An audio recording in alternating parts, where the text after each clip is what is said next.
How much do you charge for a 100-hour yoga immersion? What will people pay? How much do you charge for each yoga workshop? Let's break down the numbers and make sure that you're getting paid properly, fellow yoga teacher.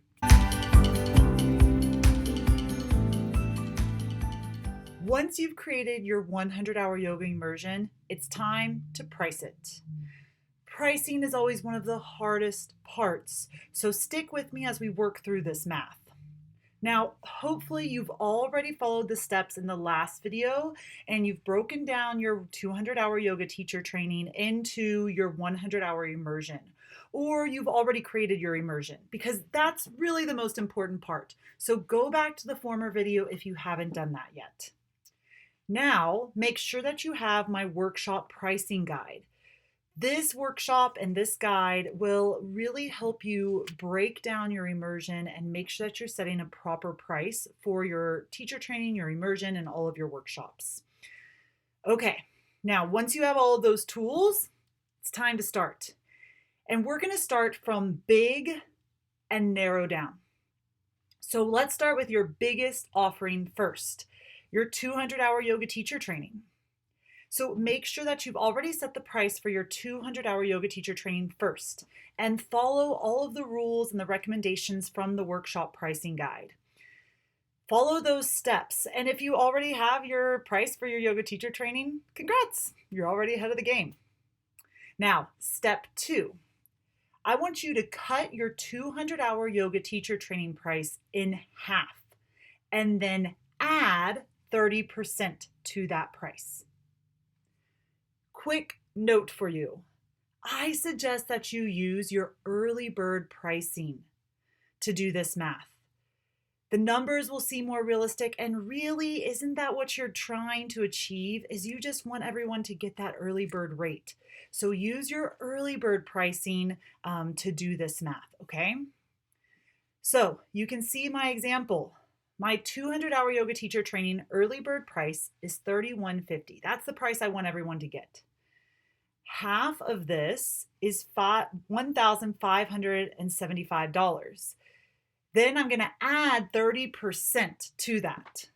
So my whole 100-hour yoga immersion is $2,048. Doesn't sound like a very sexy number. It's probably going to be hard for me to remember that. So I'm going to just round up so it's $2,050. $2,050. Okay. Now, if you haven't set up your 200-hour yoga teacher training, that's okay. Maybe you're just creating your first immersion. Then just use the workshop pricing guide to set your workshop price or to set your immersion price. Follow all of the directions and you'll get that 100-hour immersion price. Okay? Step 3. Break down each workshop in your immersion as an hourly rate plus 30%. Now, just so you know, you can skip this step if you're not offering separate workshops in your immersion. But I really like to offer each workshop in my immersion as a separate workshop. Okay, now to do this, we first need to determine your hourly rate for each workshop. So in my immersion, that costs $2,050. I'm basically charging $20.50 per hour. Okay? Add 30% to that hourly rate. So for me, 30% is $6. So my new hourly rate is $26.50.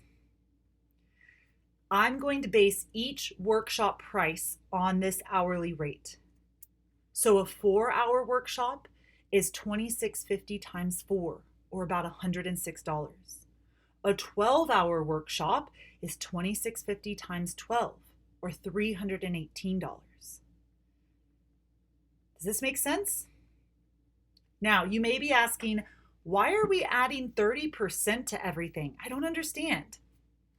Our goal is to encourage people to sign up for the entire immersion, not each individual workshop. Your goal is to sell the biggest program possible, to capture the most money and the biggest commitment possible, rather than trying to piece together workshop after workshop after workshop. So you want to try and grasp those people into the 200-hour teacher train or the 100-hour immersion. If you sign up for a 200-hour yoga teacher training, you save 30%. If you sign up for a 100-hour immersion, you'll save 30%. But some people don't want to do a 100-hour immersion, so they can still sign up for the individual workshops, which will still save them money if they really only wanted to do one piece. Make sense? If you're struggling with this, join our Yoga Teacher Talk Facebook group and ask your questions in there because we would love to help you. Now, your final step. Set your early bird deadlines and rates. Y'all know that I'm a huge fan of early bird incentives. And as a yoga teacher, I like to know ahead of time how many people are going to be showing up to the workshop, how many people are signing up for the program so I can prepare, I can order things and everything else. So also another benefit is that most people actually like some kind of time incentive. They need some kind of time incentive so they actually take action. So setting an early bird rate will give you an opportunity to market more and to get people to sign up. I suggest offering an early bird incentive for your 100-hour yoga immersion. You've already set the early bird rate for your 200, so you shouldn't have to worry about that. You can offer an early bird rate for each workshop if you want. Maybe a bigger workshop, like a 12-hour workshop, you really want to set an early bird incentive, but maybe something like a 2-hour workshop or a 4-hour workshop, you don't set that early bird incentive. It just depends. The amount that you offer for your early bird incentive will be very unique to you. I usually like to offer at least a 10% discount, but sometimes it's more. For my 200-hour yoga teacher training, I offer a $450 discount. It's a big discount. That's more than 10%. But I like that number, and I want it to make the amount big enough that people feel like it's a deal. So it's going to be a unique number for you. You want to make it at least 10%, but it may be more or less. How does all of this feel for you? Are you confused by any of it? Again, if you have any questions, feel free to join the Yoga Teacher Talk Facebook group or hop on a consultation call with me and we can work through these numbers together. Thanks for watching, y'all.